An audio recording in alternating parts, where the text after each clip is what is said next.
Olá, queridos amados irmãos, graça e paz a cada um de vocês. Sejam todos muito bem-vindos aqui ao nosso canal. Que alegria poder nos encontrar mais uma vez e nos enriquecer com a palavra de Deus. Hoje, nessa quarta-feira, nesse dia 10 de maio de 2023, nós estamos iniciando a quinta semana da Páscoa. E a liturgia de hoje propõe para a nossa reflexão o Evangelho de São João, capítulo 15, versículos de 1 a 8, que vai nos narrar o seguinte: Naquele tempo, Jesus disse a seus discípulos: Eu sou a videira verdadeira e meu Pai é o agricultor. Todo ramo que em mim não dá fruto, ele o corta, e todo ramo que dá fruto, ele o limpa, para que dê mais fruto ainda. Vós já estáis limpos, por causa da palavra que eu vos falei. Permanecei em mim e eu permanecerei em vós. Como o ramo não pode dar fruto por si mesmo, se não permanecer na videira, assim também vós não podereis dar fruto se não permanecerdes em mim. Eu sou a videira e vós os ramos. Aquele que permanece em mim e eu nele, esse produz muito fruto, porque sem mim nada podeis fazer. Quem não permanecer em mim será lançado fora como um ramo e secará. Tais ramos são recolhidos, lançados no fogo e queimados. Se permanecerdes em mim e minhas palavras permanecerem em vós, pedi o que quiserdes e vos será dado. Nisto meu Pai é glorificado, que deis muito fruto e vos torneis meus discípulos. Palavra da salvação. Glória a vós, Senhor. Queridos irmãos e irmãs, estamos então caminhando no nosso tempo litúrgico, chegando então à quinta semana da Páscoa. Nós então somos enriquecidos a cada dia com os ensinamentos de vida nova, de mudança e de esperança a qual o Senhor tem a oferecer a cada um de nós. E no evangelho que nós acabamos de ouvir então hoje, Jesus então, ele diz que ele é a videira verdadeira e o Pai é o agricultor. E como consequência, nós somos então os ramos dessa videira, a qual então nós somos convidados a dar frutos. Mas olha só, Jesus diz então que aquele que então permanece na videira, ele então o Pai poda e para que produza frutos. Agora, aquele que não produz fruto é cortado, jogado fora e será lançado e queimado. E o que Jesus então traz para nós nessa parábola tão conhecida nossa e tão rica?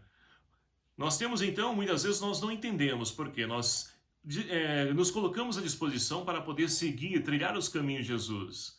E assim, caminhando nos caminhos do Senhor, nós vamos então enfrentar muitas vezes tribulação, dificuldade, perseguição, calúnia, coisas ruins na nossa vida. E nós nos questionamos, mas Senhor, por que isso na minha vida? Ora, queridos amados irmãos, é o que eu costumo dizer. As coisas ruins na vida da gente, seja uma enfermidade, seja um desemprego, seja uma perseguição, seja uma calúnia, seja o que for.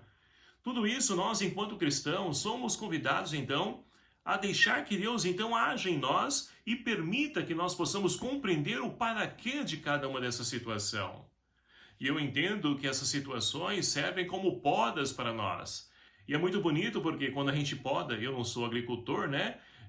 Mas a gente conhece um pouquinho de trabalho com as árvores, as plantas. E para poder então a planta poder florescer e dar frutos, o que é feito? É feito a poda. E aí muitas vezes a gente não entende olhando, porque muitas vezes a árvore está bonita, a planta está bonita, e vai lá, então corta-se os ramos, fica aquela coisa não muito agradavelmente falando, né? A gente não consegue visualizar uma coisa bonita, mas mais para frente a gente vai poder então entender que essa flor vai crescer e vai ficar bonita e vai dar muitos frutos. Agora, se permanecer naquela belezura, né, aparentemente falando, a gente não vai conseguir ver esses frutos belos, como posteriormente, através da poda, ele depois então consegue alcançar. E na nossa vida acontece justamente isso. Essas podas, a qual então Deus permite que nós façamos, elas servem para que nós possamos produzir frutos belos. E não somente no fogo de palha, como costumo dizer, aquele fogo que logo passa, e nada produz o fruto e permaneça em nós. E olha só, é o que Jesus então segue dizendo nesse evangelho de hoje. E por 3 vezes nós ouvimos então, se permanecerdes, permanecerdes, permanecerdes. Ou seja, permanecer no Senhor. Esse é o convite a qual então ele faz para cada um de nós. Porque se nós não permanecermos nele, ora, um galho fora da árvore ele morre, ele seca, porque ele não se alimenta, ele não bebe. E na nossa vida também é assim. Enquanto cristãos, nós precisamos beber da fonte do amor, que tem origem em Deus. Deus é amor. O próprio João vai dizer na sua carta. Então esse amor que nos abastece, nos preenche para que nós possamos dar também esse amor para outras pessoas, porque ninguém pode dar aquilo que não tem. E se nós queremos então dar o amor, nós precisamos ter esse amor. E para ter esse amor, nós precisamos estar na fonte. Essa fonte que então jorra para a vida eterna, rios de água viva emanam, né, desse Deus de amor e de bondade. E nós precisamos então ser esses ramos que permaneçam, né, ali, elencados, né, vivos nessa videira, para que nós possamos produzir os frutos necessários a qual o Senhor espera de cada um de nós.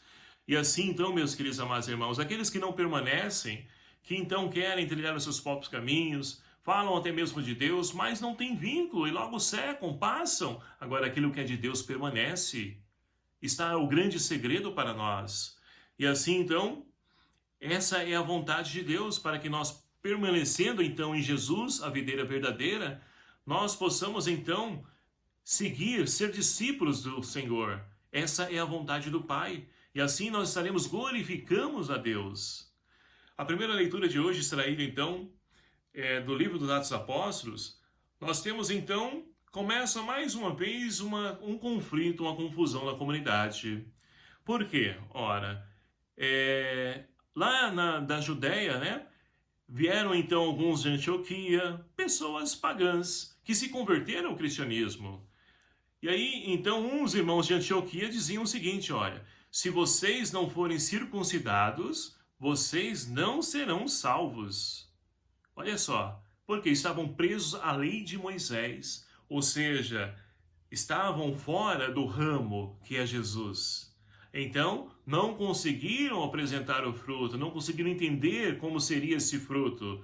E Paulo, então, ele vai dizer o seguinte, olha, vamos fazer o seguinte, vamos então até Jerusalém, e lá nós vamos então, reunido com os apóstolos, vamos conversar e rezar em cima dessa situação, ver aquilo que o Senhor então nos aponta como caminho a ser seguido. É aquilo que nós conhecemos como o primeiro concílio da igreja, o concílio de Jerusalém. E é o que eles fazem. Eles vão então até Jerusalém, se reúnem com os apóstolos em oração, o Espírito Santo então suscita no coração deles o seguinte, olha, que não é necessário a circuncisão, apenas a fé no Cristo ressuscitado. E assim então a igreja, ela resolve um conflito, uma situação, e assim continua acontecendo nos dias de hoje. Conflitos, né? Situações adversas, situações que precisam ser resolvidas e esclarecidas. À luz do Espírito Santo, os nossos bispos se reúnem e ali então resolvem aquilo que o Espírito Santo suscita no coração da igreja para que ela possa continuar atravessando a nossa existência. E assim então, meus queridos amados irmãos, nós temos a oportunidade de crer em Jesus Cristo e é esse crer em Cristo que nos traz a salvação, não por méritos nossos, mas por graça de Deus. Nós então somos batizados nessa fé, a qual então nós trazemos para a nossa vida e nos dispomos a poder percorrer um caminho para que nós possamos alcançar um dia essa salvação. Mas para isso é preciso então permanecer na videira verdadeira, que é nosso Senhor Jesus Cristo. Para que assim como o salmista de hoje, nós possamos nos alegrar, que alegria é quando ouvi que me disseram, vamos à casa do Senhor. Não existe lugar melhor do que estar na casa do Senhor. É como Pedro lá na transfiguração, lá no monte.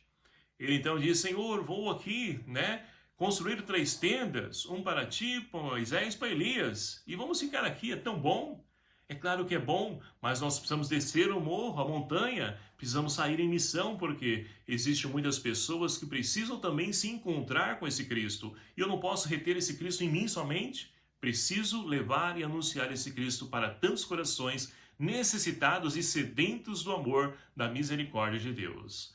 Portanto, queridos amados irmãos, que o Espírito Santo de Deus seja a nossa força, nos ajude a podermos então permanecer em Cristo, videira verdadeira, para que nós possamos então produzir frutos de justiça, de paz e de santidade também, a qual o Senhor espera de cada um de nós.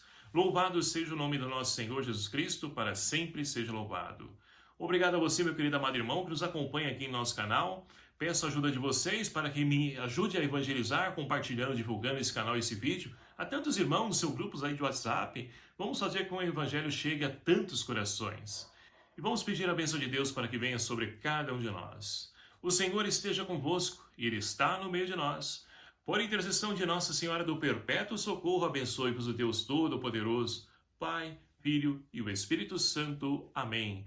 Que a alegria do Senhor seja a vossa força. Fiquem na paz do Cristo ressuscitado.